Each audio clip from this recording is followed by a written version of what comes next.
창세기 21장 22절에서 34절 말씀까지 한 절씩 돌아가면서 읽겠습니다. 그때 아비멜렉과 그 군대 장관 비골이 아브라함에게 말하여 이르되 내가 무슨 일을 하든지 하나님이 너와 함께 계시도다.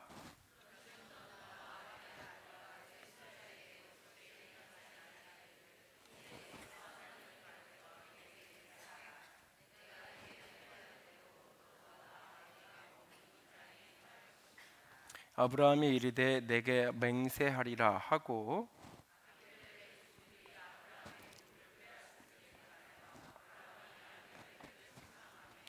아비멜렉이 이르되 누가 그리하였는지 내가 알지 못하노라. 너도 내게 알리지 아니하였고 나도 듣지 못하였더니 오늘에야 들었노라.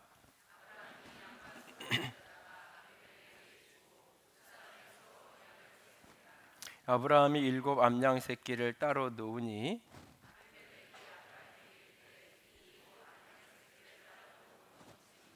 아브라함이 이르되 너는 내 손에서 이 암양 새끼 7을 받아 내가 이 우물 판 증거를 삼으라 하고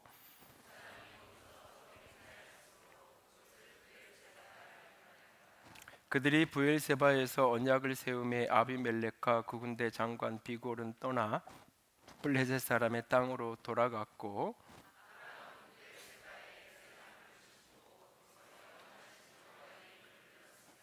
그가 블레셋 사람의 땅에서 여러 날을 지냈더라. 아멘. 기도합니다. 영광의 하나님, 이 시간 주의 음성 듣기 원합니다. 연약한 종을 십자가 뒤에 감추시고 우리 주님만 드러나시고 말씀하시는 귀하고 복된 아름다운 시간 되게 하여 주시옵소서. 주께서 말씀하시기만을 간절히 원하며 우리 주님 예수님 이름으로 기도드렸습니다. 아멘. 성실한 아버지와 자상한 어머니 밑에서 긍정적이고 배려심 있게 성장했습니다. 자기소개서 첫 줄에 있는 내용처럼 25살 그는 지극히 평범한 대한민국의 젊은이입니다. 그런 그녀에게 단 한 가지 좀 특별한 것이 있는데 그것은 또래보다 조금 나이 들어 보인다는 것입니다. 이런 노안을 갖게 된 것은 아빠의 택시를 타고 가족들과 함께 바다에 놀러 갔다가 우연히 모래사장에서 시계 하나를 얻게 됩니다. 그런데 시계의 바늘을 돌리면 시간이 이렇게 되돌려지는, 내가 돌아가고 싶은 시간으로 되돌려지는 시간 능력자로 그를 만들어 준 것입니다. 아침에 5분을 더 자기 위해 쪽지 시험을 다시 보고 싶어서 시간을 조금씩 돌립니다. 그런데 문제는 그 시간을 돌려서 그 되돌리고 싶은 시간을 얻은 분량만큼 그는 더 많이 빨리 그 개인에게는 시간이 빨리 흘러가서 일찍 늙어가게 되는 것입니다. 이렇게 시작되는 JTBC 드라마 눈이 부시게에는 시간 여행을 하는 듯 그런 드라마인 듯 보입니다. 그러나 사실 이제 마지막에 보면 알츠하이머를 앓던 한 노인이 결국 지난 시간들을 회상하고 또 일부는 상상하고 그래서 어떤 것들은 현실과는 조금 이렇게 다른 이야기 같은 현실에는 불가능한 것 같은 그런 장면들도 벌어지는 것을 보게 되어집니다. 영화 속 곳곳에는 드라마 속 곳곳에는 늙는다는 것, 나이 든다는 것에 대해서 생각하게 만드는 여러 대사들이 흘러나옵니다. 늙는 것 한순간이야 이것들아 라고 이야기합니다. 나도 하루 24시간 똑같아. 마음 그대로 몸만 늙는 거야. 나이 먹는다는 것, 그 나이만큼 약을 먹는 것일 뿐이야. 잘 걷고 숨 잘 쉬는 것, 그게 당연한 게 아니야. 다시 아기 때로 돌아가는 거라고 생각하면 단순해져. 이젠 누군가의 도움 없이 살 수 없을 때로 돌아가는 것이구나. 이 드라마의 명대사는 여러 생각을 하게 만듭니다. 특별히 오늘 이렇게 어버이 주일이기도 하고 지난 주 중에는 또 어버이날도 지나갔는데 나이가 좀 있으신 어르신들은 이 말 한마디 한마디가 무슨 말인지 조금씩 이해가 되어 갈 것입니다. 태초에 하나님이 천지를 창조하시니라 하는 말씀으로 성경은 시작되었습니다. 성경의 하나님, 우리가 믿는 하나님은 그렇게 시간을 창조하시고 공간을 창조하신 하나님입니다. 그래서 기독교 신앙은 시간의 종교인 동시에 공간의 종교라고 이야기합니다. 이 세상의 대부분의 종교는 사실 공간의 종교입니다. 그래서 어떤 특정한 공간을 만들고 특정한 공간 속에 우리가 찾아가야 되고 그 특정한 공간 속에서 어떤 신에 대한 어떤 존재를 느끼게 되거나 체험을 하게 되는 그런 모습으로 흘러가는 경우가 참 많습니다. 그래서 1년에 한 번씩은 꼭 그 특정한 장소를 찾아가야 되고 특정한 장소를 향해서 바라보면서 기도를 하더라도 해야 되고, 그러나 성경의 하나님은 그런 공간의 하나님을 뛰어넘는 시간의 하나님이기도 합니다. 현대 물리학에서는 시간과 공간이 구별되는 게 아니라 이게 하나다라는 개념이 나오기 시작했지만, 이런 현대 물리학 개념 훨씬 이전에 성경은 시간과 공간을 마치 날줄과 시술줄을 함께 그것이 얽혀가면서 하나님의 역사가 펼쳐져 가는 것을 보게 됩니다. 쉽게 공간적인 개념으로 많이 이해하는 하나님의 나라, 이 나라, 하나님의 나라 또는 천국이라는 개념도 사실은 구별된 시간으로 인식할 때 조금 더 그 하나님의 나라가 어떤 것인지를 이해하는 데 조금 쉬워집니다. 오늘의 내 삶의 나의 시간 속에 하나님의 통치와 하나님의 다스림이 개입해 들어올 때에 오늘 내 삶에서 하나님의 나라가 성취되고 이루어지게 되는 것이죠. 그래서 하나님의 나라, 천국이라는 공간적인 개념을 성경은 동시에 영생이라는 시간적 개념으로 말하기도 합니다. 안식이라는 표현은 대부분 시간적인 개념, 그래서 안식일, 안식하는 그 특별한 시간을 이야기하면서 중요하게 여깁니다. 그러나 이 안식이라는 이 개념은 시간의 개념인 동시에 공간의 개념이에요. 그래서 그냥 안식이라는 그 날에 놀고 먹고 쉬는 게 안식이 아니라 그 안식하는 그 날에 내 공간을 하나님의 임재의 공간으로 만들어가는 것, 하나님과 동행하고 하나님과 친밀함을 느끼고 하나님 앞에 서는 그 공간으로 만들어가는 것, 그것이 진정한 안식. 그래서 천국에 갔다, 안식에 들어갔다, 영생을 얻었다, 공간과 시간의 개념이 성경에서는 하나로 이렇게 묶여져 있는 것을 보게 되어집니다. 어느덧 30년의 시간이 흘러갔습니다. 하나님의 부르심을 앞에서 갈 바를 알지 못했지만 오직 믿음으로 순종의 걸음을 떼어온 지 30년. 시간 속에서 조금씩 하나님은 약속이 현실이 되도록 역사하셨습니다. 그래서 약속하신 대로 아들을 낳았고 그 아들을 이삭이라 이름 지었습니다. 그리고 가나안 땅 남방의 네게부 지역의 유력한 세력자였던 아비멜렉이라는 사람이 그의 군대 장관 비골이라는 사람과 찾아와서 이렇게 이야기합니다. 내가 무슨 일을 하든지 하나님이 너와 함께 하신다라고 말합니다. 그러면서 너와 우리 사이에 언약을 맺어서 약속을 좀 맺자. 너 우리에게 나와 내 아들 내 자손들에게 거짓되이 행하지 않겠다고 좀 맹세를 하자라고 이야기합니다. 아브라함은 그렇게 아비멜렉과 언약을 맺음으로 30년 낯선 땅을 오직 이방인으로만 살아왔던 그가 30년 살아온 그 땅에 합법적으로 거할 수 있는 합법적인 근거를 30년 만에 그가 마련하게 되어집니다. 그렇게 아비멜렉과 언약을 맺고 그는 그 땅 이름을 브엘세바, 맹세의 우물 또는 일곱 우물, 이 맹세라는 단어, 일곱이라는 단어가 부엘 이게 같이 비슷하게 연결이 되는데 브엘세바 이게, 그래서 이게 맹세의 거기에 그 우물들이 있으니까 그래서 맹세의 우물이라고 부르기도 하고, 또 아마 어쩌면 거기에 우물이 그런 우물이 7개가 있을 수도 있고, 그래서 브엘세바라 이름을 부릅니다. 그리고는 그곳에서 그는 여호와의 이름을 불러 하나님께 예배합니다.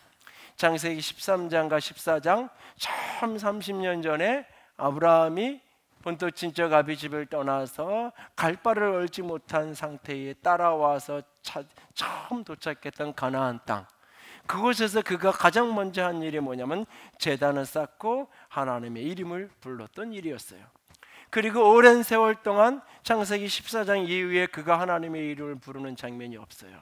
그리고 오늘 30여 년이 지난 오늘 그가 다시 여호와의 이름을 부르며 하나님께 예배하고 하나님을 경배하는 것을 보게 됩니다. 그런데 30년 전 그날과 다른 것이 하나 있는데, 오늘 하나님의 이름을 부르면서는 그날에는 제단을 쌓아서 특정한 공간이 제단이 있는 이 공간에 하나님이 임재하신 것 기대하면서 제단을 쌓으면서 하나님께 예배를 드리고 하나님의 이름을 불렀던 그 사람이 이번에는 제단을 쌓지 않은 채로 여호와의 이름을 부르는데 그 하나님의 이름을 지어주고 있어요. 내가 오늘 예배하고 있는 이 하나님은 어떤 분이냐? 엘 올람, 영원하신 하나님이다. 이렇게 하나님의 이름을 부르고 있어요. 우리 개역 개정판 성경에는 영원하신 여호와의 이름을 불렀다 이렇게 되어 있는데, 이게 이제 과거에 사용하던 개역 한글판 성경에는 영생하시는 하나님 여호와 이렇게 되어 있어요. 여기 영원하신이라고 번역된 이 단어는 엘 올람, 엘이라는 단어는 하나님, 올람은 시간 또는 시대를 가리키는 거예요. 그래서 직역을 하면 시간의 하나님, 시대의 하나님이라는 뜻이에요. 이것을 이제 의역을 해서 영원하신 하나님, 영생하신 하나님이라고 오늘 성경에 번역해 두고 있어요. 아브라함이 30년 하나님과 동행하는 인생을 살았던 고백으로 하나님, 당신은 시간의 하나님이십니다, 당신은 영원하신 하나님이십니다라고 고백하며 그 이름을 지어서 부르면서 오늘 하나님 앞에 예배하고 있어요. 그가 오늘 엘 올람, 영원하신 하나님이라고 부르고 있는 그 하나님은 어떤 하나님일까요? 그리고 그런 하나님과 동행하며 그런 하나님과 함께 인생을 살아가는 사람은 어떤 인생을 살아야 하는 것일까요? 첫 번째로 영원하신, 그가 오늘 고백하는 그 영원하신 하나님은 초월하신 하나님이십니다. 엘 올람, 시간의 하나님. 그 말은 시간 속에 갇혀 계신 분이 아니라 시간을 초월하신 하나님, 시간 너머에 계신 하나님, 그 시간을 창조하신 하나님이라는 고백이에요. 그래서 하나님에게 천년은 지나간 어제와 같고 밤 한순간과 같다. 너희는 이것을 잊지 말라. 사랑하는 자들아, 주께서는 천년이 하루 같고 하루가 천년 같다라고 베드로후서 3장 8절에도 우리에게 말씀하고 있는 거예요. 그렇게 하나님이 어떤 분이시냐? 오늘 그가 고백하는 영원하신 하나님, 그 하나님은 인간의 시간을 초월하시는, 그래서 과거와 현재와 미래의 흐름 속에 갇혀있는 분이 아니라 그것을 뛰어넘는, 1년 365일 24시간의 시간의 한계 안에 머무는 분이 아니라 그것을 초월하여 계신 시간의 창조자 하나님, 그가 영원하신 하나님이에요. 그리고 두 번째로 그가 그렇게 초월하신 분이기에 그는 변함없는 하나님이에요. 인간의 시간을 뛰어넘지 초월하는 분이시기에 인간의 시간의 흐름과 함께 변하지 않는, 인간은 누구나 다 이 세상의 모든 것은 시간과 흐름과 함께 다 변하게 되어 있지만 하나님은 그 시간을 초월하여 계신 분이기 때문에 그 하나님은 변하지 않는 분이에요. 그래서 오늘 계시록 22장에 하나님은 이렇게 자신을 소개하죠. 계시록 22장 13절 같이 읽습니다. 나는 알파와 오메가요, 처음과 마지막이요, 시작과 마침이라. 야고보서 1장 17절도 같이 읽습니다. 그는 변함도 없으시고 회전하는 그림자도 없으시니라. 하나님은 어제나 오늘이나 동일하신, 천년이 하루 같고 하루가 천년 같은 시간을 초월하여 계신 분이기에 변함이 없는 분이에요. 아브라함은 30년의 시간 속에서 끊임없이 변화되어 어떤 순간은 믿음이 많은 거 좋은 것 같다가 어떤 순간은 믿음이 엉망인 사람으로 다 바뀌어버려요. 수없이 요동하고 흔들려요. 그러나 하나님은 요동하지 않고 흔들리지 않아요. 아브라함의 어떠함에 상관없이 하나님은 여전히 그와 하신 약속을 변함없이 지켜가시는 분이에요. 어제는 사랑했는데 오늘은 상황이 바뀌었다고 사랑하지 않는 분이 아니에요. 어제는 언약의 백성으로 불렀는데 오늘은 조금 불만족스럽다고 해서 너 안 되겠다라고 하시고 새로운 민족을 부르시는 분이 아니에요. 한 번 약속하시면 영원토록 변함없으시는 그 약속을 신실하게 반드시 이루어 가신 하나님, 시간을 초월하여 계신 분이기에 시간의 흐름과 함께 변하지 않는 유일한 분, 어제나 오늘이나 내일이나 영원토록 동일하신 하나님. 세 번째로 그 하나님은 이 시간 속에 동시에 또 충만하신 하나님, 시간을 초월하여 계신, 그래서 변하지 않는 분이신 동시에 이 세상의 모든 시간이 결국은 하나님의 시간이 되도록 만드는 이 세상 가운데 충만하신 하나님. 시편 90편 1절과 2절 다 같이 읽습니다. 주여 주는 대대에 우리의 거처가 되셨나이다. 산이 생기기 전 땅과 세계도 주께서 조성하시기 전 곧 영원부터 영원까지 주는 하나님이시니이다. 주는 대대로 우리의 거처가 되셨다. 우리가 머물 수 있는 공간이라고 말씀하고 계세요. 하나님이 내가 머물 수 있는 공간이 되시는 분이라 하나님 자신이 그런 분이 내 거처가 된다고 말해요. 그런데 그 하나님이 영원부터 영원까지 영원하신 하나님, 시간을 초월하신 분인 동시에 시간을 초월하여 계시기에 변하지 않을 뿐만 아니라 초월자로 계실 뿐만 아니라 우리 가운데 찾아오셔서 온 세상 가운데 충만하신, 그래서 우리의 공간이 하나님의 공간이 되게 하시고 우리의 시간이 하나님의 시간으로 충만케 하시는 하나님, 그 하나님이 바로 영원하신 하나님. 오늘 아브라함이 엘올람 영원하신 하나님, 초월하신 하나님, 동시에 변함이 없으시고 동시에 오늘 우리 가운데 충만하신 그 하나님, 오늘 아브라함이 그 하나님의 이름을 부르면서 당신은 영원하신 영생하신 하나님입니다 고백하며 그가 예배하고 있어요. 오늘 그가 불렀던 아브라함의 하나님이 바로 저의 하나님이고 바로 여러분의 하나님입니다. 오늘 그가 고백하며 바라보았던 그 영원하신 하나님이 바로 오늘 우리가 예배하고 있는, 그가 그날 그곳에서 바로 그 하나님의 이름을 부르면서 브엘세바에서 예배했던 것처럼 오늘도 우리가 예배하는 그 대상이 어떤 분이냐? 영원하신 하나님, 우리의 시간을 초월하시는, 그리고 변함이 없으신, 동시에 우리 가운데 충만함으로 임재하시고 함께 하시는, 그래서 우리의 모든 시간, 우리의 모든 공간을 하나님의 것이 되게 하시는 여호와 하나님, 오늘 우리는 그를 믿고 그를 예배하며 살아갑니다. 그 하나님이 우리와 동행하시고 그 하나님이 우리와 함께 하십니다. 그럼 우리는 오늘 24시간 365일이라는 이 시간의 한계 속에서, 과거, 현재, 미래의 시간의 한계 속에서 그는 초월하시지만 우리는 한계 속에 살아야 되고, 그는 변화없는 분이지만 우리는 끊임없이 변할 수밖에 없는 한계를 가지고 살아가는, 그는 온 땅 가운데 충만하시는 분이시지만 나는 그와 같지 못한 너무나 빈약한 존재인 인생, 오늘의 삶은 수많은 부족함과 투성이요, 수많은 변질되는 것 투성인 인생을 살아가는 이 인생은 오늘 그 영원하신 하나님이 나와 함께 한다고 할 때에 우리는 오늘의 인생을 어떻게 살아야 하는 것일까요? 오늘 본문에 등장하는 아브라함의 모습 속에서 두 가지 지혜를 얻기를 원합니다. 첫 번째로는 영원하신 하나님과 함께하는 사람은 주님의 시간 아래 영원을 살아야 합니다. 영원하신 하나님이 나와 함께 하시기에 오늘 나는 인생의 시간, 땅의 시간, 1년 365, 24시간의 한계 속에 갇혀있지만 그럼에도 불구하고 이 모든 시간이 주님의 시간이기에 우리는 그 주님의 시간 아래서 영원을 살 수 있어야 돼요. 아브라함은 지쳐가고 하나님의 약속하신 것을 지키지 않을 것 같아서 수없이 인간적인 수단과 방법을 동원해 보았지만 하나님은 거기에 그렇게 서셔서 하나님의 가장 적절한 타이밍에 하나님의 뜻을, 하나님의 약속을, 하나님의 말씀을 이루어 주셨습니다. 그리고 인생의 가장 큰 어쩌면 거침돌 역할을 하던 블레셋의 그 아비멜렉 같은 사람이 결국 스스로 찾아와서 당신 나와 좀 잘 지내보자고 평화 언약을 맺은 그런 상태로 하나님이 그를 바꾸어 주셨어요. 이사야서 40장 28절과 29절 같이 읽습니다. 너는 알지 못하느냐, 듣지 못하였느냐, 영원하신 하나님 창조하신 자는 피곤치 아니하시며 곤비치 아니하시며 명철이 한이 없으시며 피곤한 자에게 능력을 주시며 무능한 자에게는 힘을 더하시나니. 영원하신 하나님, 그분이 동시에 땅을 창조하신, 시간과 공간의 주관자의 창조자인 그 하나님은 인생처럼 피곤하고 곤비하고 지혜의 한계가 있고 그런 분이 아니다. 피곤치 않고 곤비치 않고 명철에 한이 없는 분이다.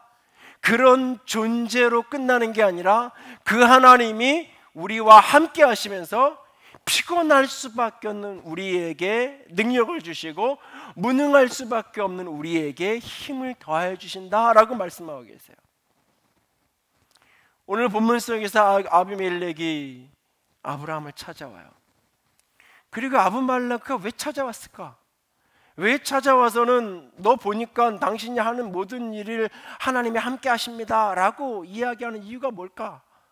그렇게 말해놓고는 그 다음에 하는 말이 뭐냐면, 당신 나와 내 아들과 내 자손들에게 거짓되이 행하지 마라. 내가 당신을 후대한 것처럼, 내가 당신에게 잘해준 것처럼 당신도 나와 이 땅에 사는 동안 내 아들과 내 손자들에게 좀 잘해줘라. 당신 이것 좀 맹세하고 약속해라 라고 이야기합니다. 여러분, 한참 이렇게 싸우다가 막 힘으로 막 이렇게 하려고 그럴 때, 그러지 말고 우리 말로 합시다. 이렇게 얘기하는 사람은 대부분 힘으로 싸우면 지겠구나 하는 사람이 말로 합시다 그러는 거예요. 먼저 찾아와서 우리 잘 지내봅시다라고 이야기해요. 아비멜렉의 내면에 무언가 두려움이 밀려오는 거예요. 이전에 사라의 일로 창세기 20장에서 겪었던 그 사건뿐만 아니라 100세가 됐는데 아들을 낳고 아들이 젖대는 날 큰 동네 잔치를 벌이고 있는 저 아브라함을 보면서 무언가 알 수 없는 두려움을 느끼는 거예요. 그냥 군사적인 힘으로는 내가 밀어붙일 수 있는 더 세상에서 힘 있고 능력 있는지 모르지만 무엇인가 알 수 없는 누군가가 돕는 것 같은, 그래서 찾아가서 내가 살아있는 동안은 혹시 괜찮겠는데 내 자식, 내 손자들 때에 내가 가면 위험해질 것 같은 불안감이 밀려오는 거예요. 그래서 찾아가서 잘 지내보자고, 우리 나한테 좀 그렇게 약속해달라고 먼저 손을 내밀고 있어요. 그런데 이 순간 아브라함은 25절에 보면 뭐라 그러냐면, 아비멜렉 당신의 종들이 이 아브라함의 우물을 빼앗아 간 거야. 아브라함이 파놓은 우물을, 고대 사회는 우물이 중심, 특별히 광야는 뭐 고대까지 안 가도 우리나라도 불과 몇십 년 전만 해도 시골 가면 우물 있는 집이 그 마을에 가장 힘 있고 세력 있는 집이에요, 사실은. 그런데 이 우물을 파서 그거 어떻게 내 걸로 만들어 놨는데 이것을 아비멜렉의 종들이 와서 그걸 빼앗아 간 거예요. 그런 일이 과거에 있었던 거예요. 그 일을 근거로 해서 책망하는 거예요. 당신의 종들이 이런 짓을 했는데 뭘 당신이 나한테 잘해준 게 있다고 그런 소리 하냐고, 이런 식으로 말하고 있는 거예요. 맹세를 하긴 하겠는데 하나 짚고 넘어갈 건 있다고 이렇게 얘기하는 거예요. 그랬더니 아비멜렉이 하는 얘기가 뭐냐면, 나는 누가 그랬는지 모른다고. 전형적으로 하는 얘기죠. 나는 모르고 밑에 사람들이 알아서 한 거라고. 그러네, 나는 누가 그랬는지 모른다고. 당시 사회의 우물이라는 해서 얼마나 영향력 있는 건데, 자기 소유가 아니던 유물이 어느 날 내 소유가 됐는데 그걸 주인이 모른다? 말이 안 되죠, 사실은. 그러면서 발뺌하는 거예요. 그러면서 하는 말이, 너 나한테 와서 얘기한 적 없잖아. 그래요. 아브라함이 찾아가서 항의하거나 막 그런 적 없어요. 당신이 나한테 얘기한 적 없으니까, 말 안 했으니까 내가 모른 거지. 이게 무슨 잘못이냐, 이런 식으로 발뺌하면서 애둘러 책임 전가하는 수준의 사람. 믿을 만한 사람일까요? 이 사람이 믿을 만하지 못한 사람이라는 것은 성경을 뒤에 읽어가면, 창세기 25장, 26장을 들여다보면 이삭의 때에 가면 그 아브라함이 파놓은 우물을 아비멜렉과 그 종들이 다 메꿔버렸어요. 그래서 이삭이 아버지 때에 팠던 그 우물을 다시 파요. 블레셋 사람들, 이 사람이 다 메꿔버린 그 우물을 다시 파는 장면들이 성경이 뒤에 보면 나와요. 그러니까 이 사람은 과거도 뭐 자기 말로는 나한테 잘해줬다 그러는데 별로 잘해준 게 없는, 오히려 힘들게 뺏어가기만 했던 사람. 현재도 과거의 잘못에 대해서 좀 반성하라고 이야기했더니, 그건 내가 잘못했다고 앞으로는 안 그러겠다 이렇게 말하면 되잖아요. 밑에 사람이 알아서 한 거라고 자기는 몰랐다고 변명하고, 네가 말하지 않았잖아라고 책임 전가 떠넘기는 그런 수준의 사람이에요. 그리고 아직 아브라함은 모르지만 우리가 아는 미래도 그 사람은 별로 신실한 믿을 만한 사람이 아니에요. 그런데 아브라함은 오늘 그와 언약을 맺어요. 마치 아주 강한 자의 아량과 여유와 배려를 베풀듯이 그에게 언약을 맺어요. 양과 소를 가져다가 언약을 맺고, 거기에 암양 며칠 더 어린 것들을 더 갖다가, 이건 왜 가져왔냐고, 7마리를 왜 가져왔냐고 하니까 이 우물을 내가 팠다고 하는 증거로, 증표로 이걸 세우는 거라고 이야기하고 있어요. 이 모습을 가만히 들여다보면 여러분, 아브라함에게 앞에서 소돔성에 조카가 막 유기를 당했을 때 300명이 넘는 군대를 이끌고 종들을 가서 기습 공격을 해서 빼오고 소돔성 그 전쟁에서 승리하고 이런 장면들이 있잖아요. 아브라함이 맘먹으면 결과는 질지 모르지만 한번 그래도 붙어는 볼 수 있는 힘은 가지고 있던 사람이에요. 근데 어떻게 고생해서 판 우물인데 그것을 뺏어가고 있는데 아무 말 안 해요. 그 주인에게 찾아가서 항의 한번 하지 않고, 주인이 나는 네가 나한테 말하지 않았잖아. 그래, 말하지 않았어요. 그런 만큼 마치 여유 있고 배려하고 강한 이 사람, 이게 어디에서 나오는 걸까? 영원하신 하나님이 나와 함께 하신다는 믿음. 사람은 끊임없이 시간 속에서 변할 거고 사람은 끊임없이 달라질 거예요. 오늘 저 사람이 좀 입장이 나보다 약해 보이고 좀 마음에 두려움, 걱정이 생기니까 나한테 와서 잘 지내보자고 이렇게 하는 거지, 내일 어떻게 변할지 몰라요. 어떤 언약과 맹세를 했어도 내일 손바닥 뒤집어가지고 할지 몰라요. 그럴 수 있는 게 사람이에요. 그럼에도 불구하고 오늘 그는 그와 언약을 맺어요. 왜? 이 언약의 증인이 누구냐? 하나님이시기 때문에. 영원하신 하나님이 나는 그 언약이 약속이 이루어지지 않는 것 같아서 너무너무 힘들었는데 하나님이 당신의 때에 아들을 주셨고, 그렇게 아비멜렉 때문에 고통을 겪었는데 하나님이 당신의 때에 그가 먼저 찾아와서 손 내밀면서 우리 잘 지내봅시다. 참 당신 보니까 하나님이 함께 하시는 분입니다. 이렇게 인정하고 내 앞에 고개 숙이게 하나님이 만들어 주셨고, 하나님의 때에 하나님이 일을 하신다라는 믿음. 오늘 내 인생의 모든 것이 주님의 시간 아래에 있다는 그 믿음이 오늘 그로 하여금 삶에 대해서 두려워하고 삶에 대해서 불안해하고 삶에 대해 집착하는 것이 아니라 오히려 여유를 가지고 배려하며 기다리되, 조바심을 내는 기다림이 아니라 넉넉한 기다림의 사람으로 오늘 그를 바꿔놓고 있는 거예요. 오늘 그런 모습 속에서 내 인생이 주님의 시간 아래에 있다는 그 믿음의 고백 속에서 영혼을 살아가는 사람에게 오늘 그에게 그와 그렇게 언약을 맺고 그의 손을, 내민 손을 잡아줄 수 있었던 거예요. 여러분, 오늘 우리의 인생 속에 여러분이 어떤 불안함이 있고 어떤 두려움이 있고 어떤 염려가 있나요? 그래서 그 염려 때문에 끊임없이 집착하게 되고 그 불안함 때문에 끊임없이 인색하게 되고 그 불안함과 염려와 걱정 때문에 끊임없이 한없이 작아지고 끊임없이 인간관계에 대해서 굉장히 예민하고 작은 것 하나라도 누가 내 걸 빼앗아가면 견딜 수 없는 분노가 치밀어 오르고, 아니요, 주님의 때에 주님께서 이루어가세요. 그 영혼을 사는 믿음을 갖기 시작할 때 조금은 내면에 여유가 생기기 시작하고 넉넉한 기다림이 가능하게 되는 거예요. 이따가 예배 끝나고 재직회 때 조금 자세한 설명도 드리고 이렇게 계획도 나눠야 되지만, 앞에 산행학교에 있는 자리를 이렇게 주차장으로 이렇게 쓸 수 있게끔 임대 계약을 2주 전에 했는데, 사실은 교회가 처음 이렇게 이사 오고 뭐 이럴 때 어떤 분이 그런 얘기를 하시더라고요. 목사님, 이사 가면 관리비만 해서 몇백만 원이 나올 텐데 그게 도대체 감당이 될까요? 근데 그런 얘기를 했어요.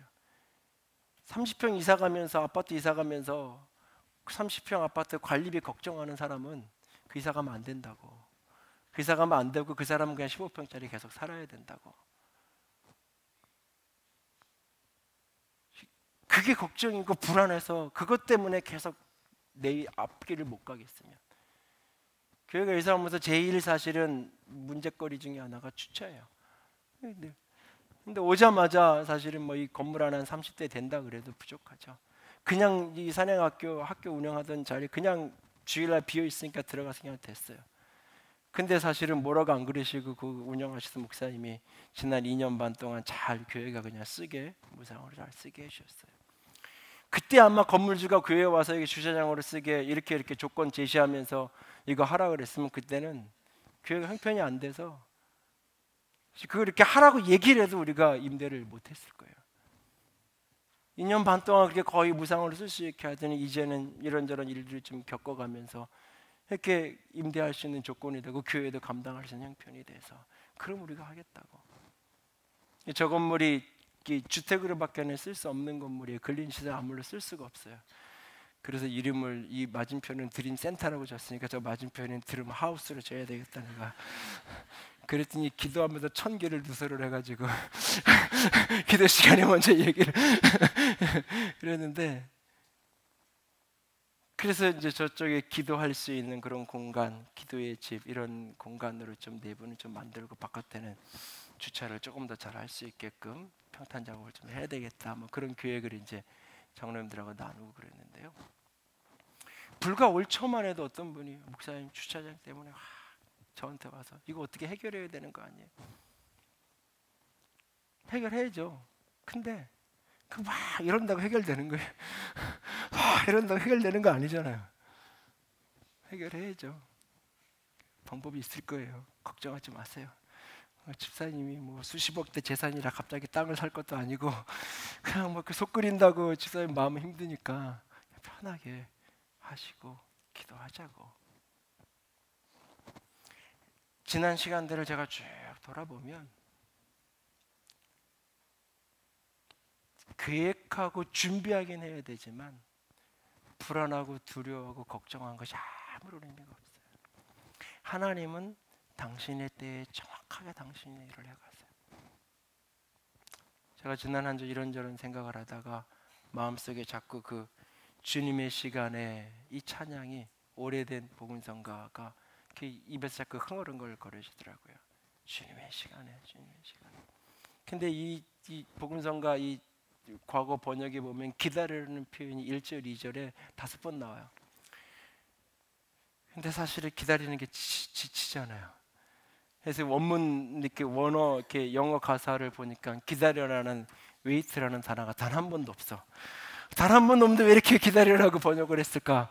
뭐 이렇게 그 의도를 생각해 보기도 하고, 그 원문을 다시 한번 이렇게 원 가사를 보니까 in his time, in his time. 주님 그의 시간 아래서 그가 내 인생의 모든 것을 아름답게 만들어 가신다.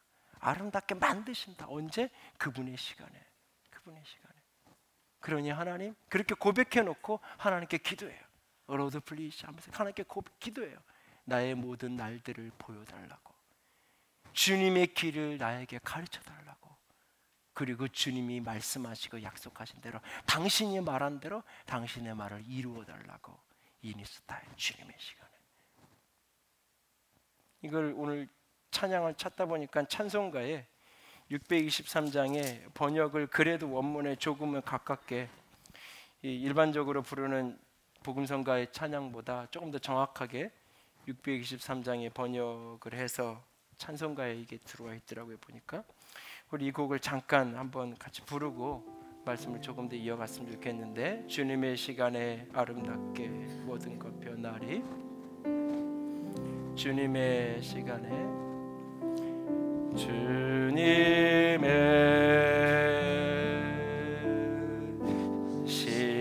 시간에 아름답게 모든 것 변하리. 아름답게 모든 것 변하리. 주님 나의 갈 길을, 주님 나의 갈 길을 인도하여 주시니 주의 뜻을 따라서 살리라. 주님의 시간에, 주님의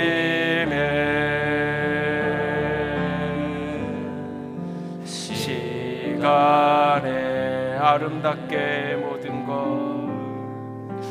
아름답게 모든 것 변하리. 나의 정성 다하여 주를 찬송하오니 주의 뜻을 이루어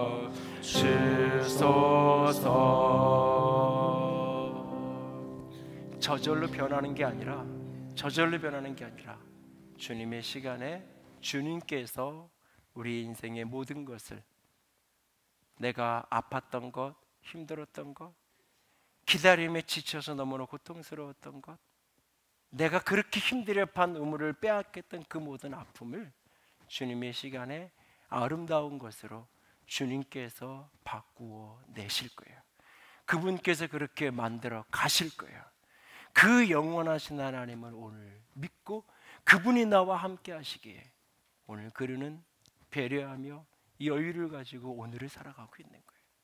그리고 두 번째로 마지막 날처럼 오늘을 사십시오. 주님의 시간 아래 영혼을 살 뿐만 아니라 이 날이 마지막 날인 것처럼 오늘을 살아가는 거예요. 그렇게 아브라함이 그와 언약을 맺어요. 그리고는 그 땅의 이름을 부엘사바로 맹세의 우물이라고 이름 불러요.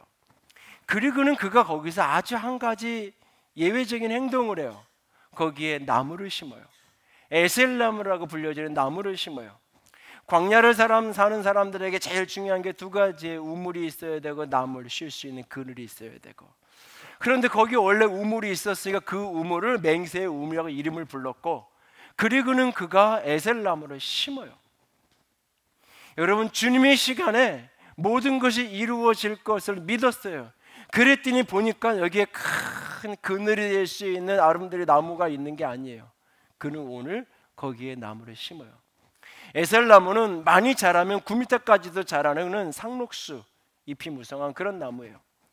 성경에서 이렇게 좀 쉴 수 있는 이런 곳을 로뎀나무라고 사람들은 착각하는데, 로뎀나무는 원래 대싸리 나무예요. 그늘을 만들어줄 수 없는 나무예요.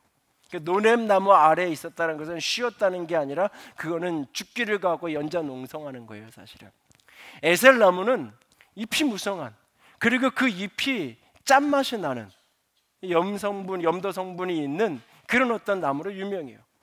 그래서 이게 기온차가 많은 지역에서 거기에 염분이 있고, 그래서 새벽녘이 되면 온도차에 의해서 아주 이슬이 영롱하게 많이 맺혀요.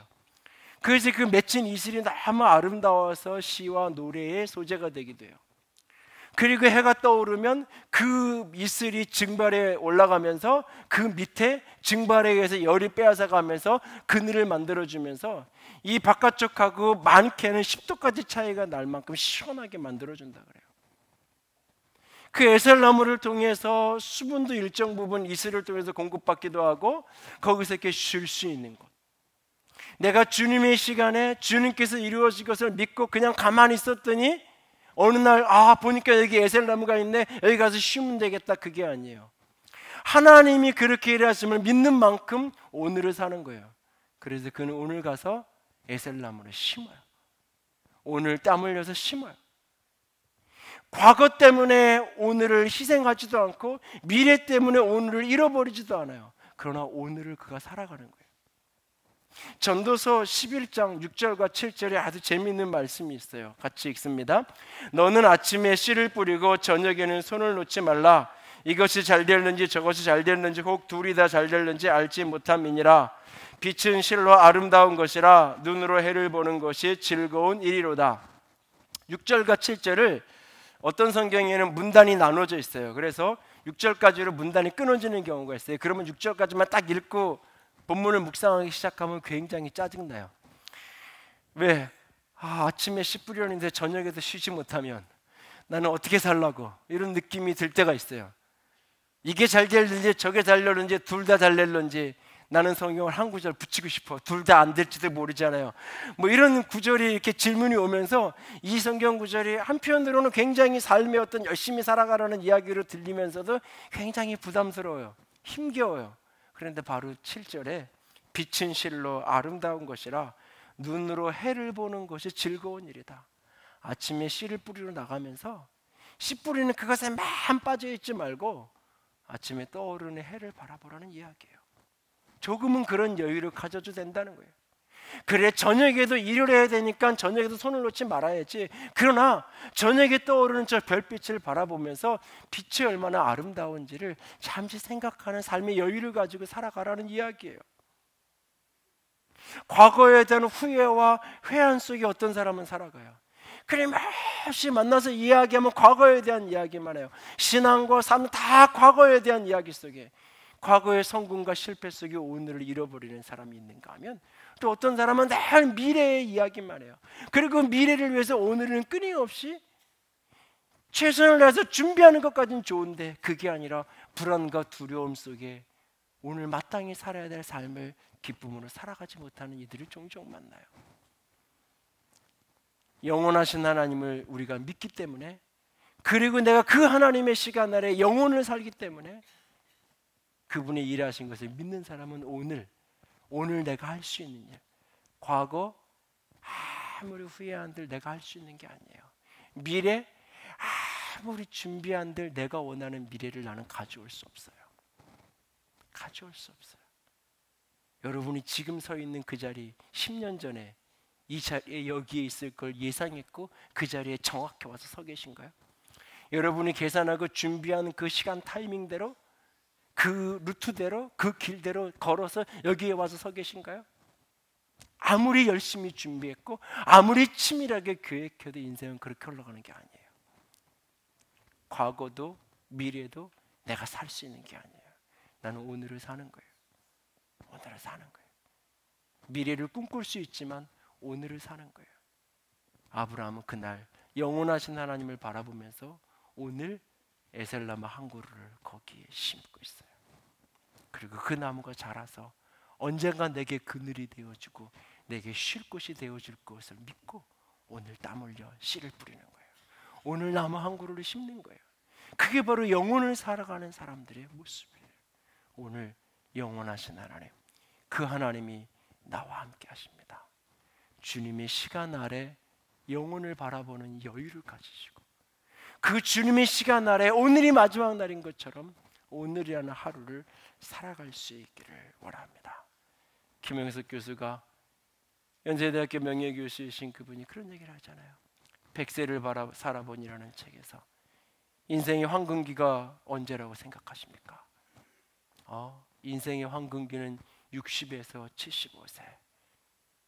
내가 보니까 노년기는 75세에서 80세 정도가 노년기인 것 같아. 어떻게 그럴 수 있죠? 끊임없이 성장한다면, 끊임없이 자라갈 수 있다면 인생의 황금기는 60대 중후반과 70대야 라고 이야기를 하세요. 오늘 너무 일찍 늙어버리고 너무 일찍 성장하는 걸 포기하고 너무 일찍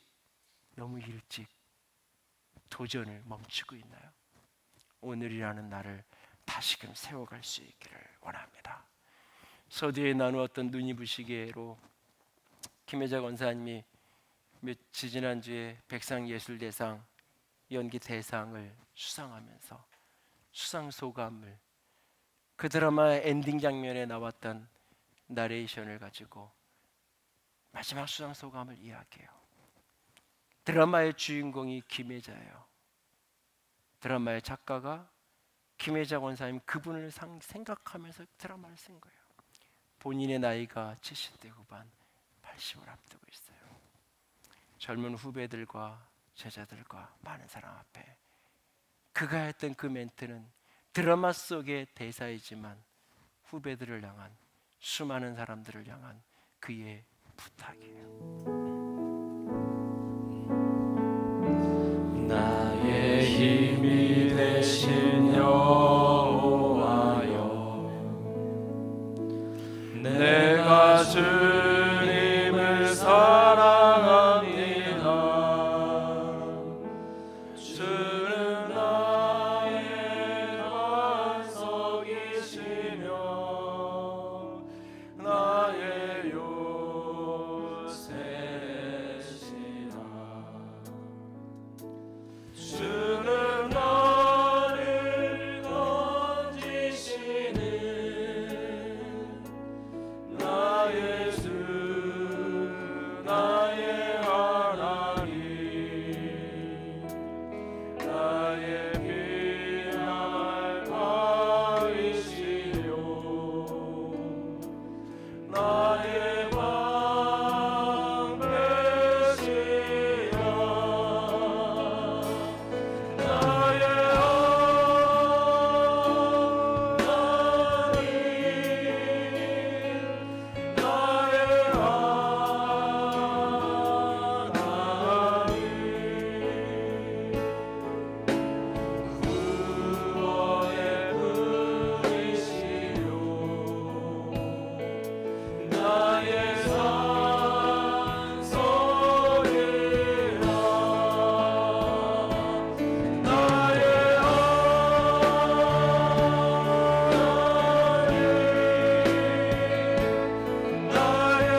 주님을 찬양합니다. 내가 주님을 찬양합니다.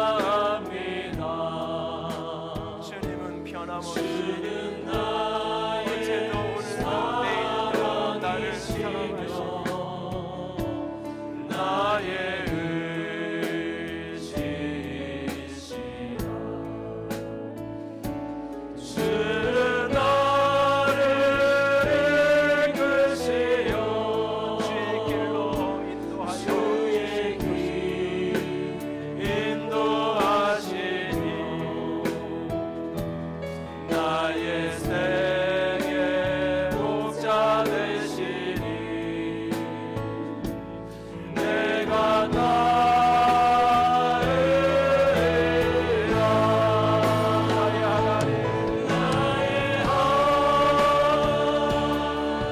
하나님 영원하신 변함없으신 우리 가운데 충만하신 나의 하나님 생명의 멸류관으로 내게 씌우소서. 나의 하나님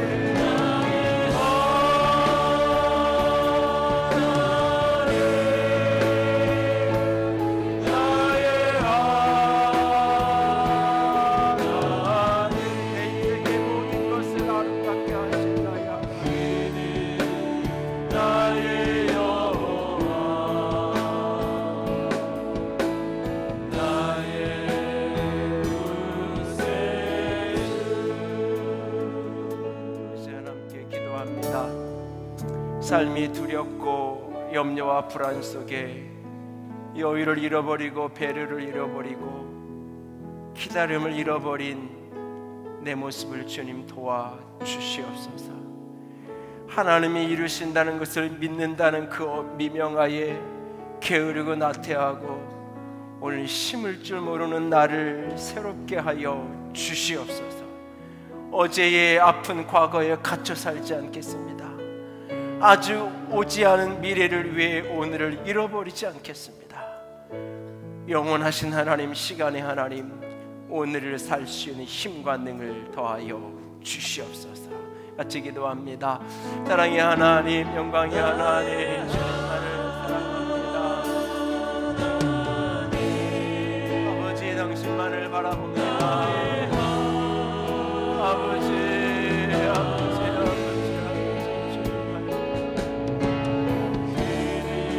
주의 사랑하심과 주의 영광과 주의 아버지, 내가 주님만을 바라봅니다. 나의 하나님, 나의 하나님, 나의 하나님, 나의 하나님, 나의 하나님, 나의 하나님.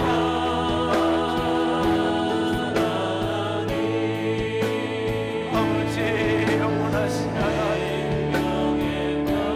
영원하신 하나님, 영원하신 하나님, 나를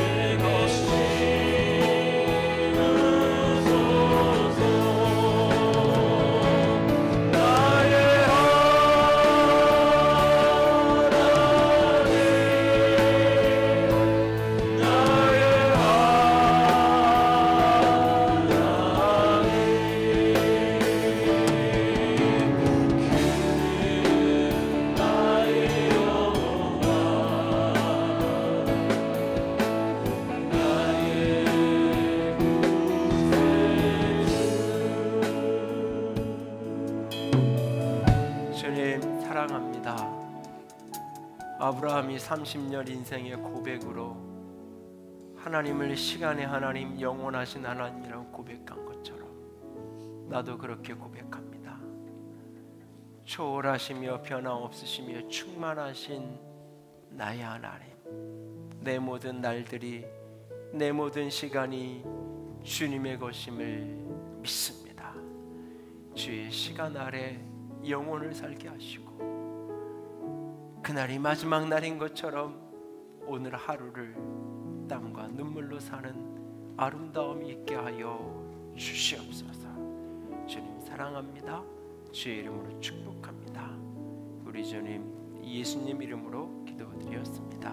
아멘. 이제는 우리 주 예수 그리스도의 은혜와 하나님 아버지의 놀라우신 사랑하심과 성령 하나님의 교통하시며 기름 부으시는 그 은혜가 오늘도 우리와 함께 하시는 영원하신 하나님 붙들고 살기로 작정하는 모든 이들 위해 이제로부터 영원토록 함께 있을지어다. 아멘.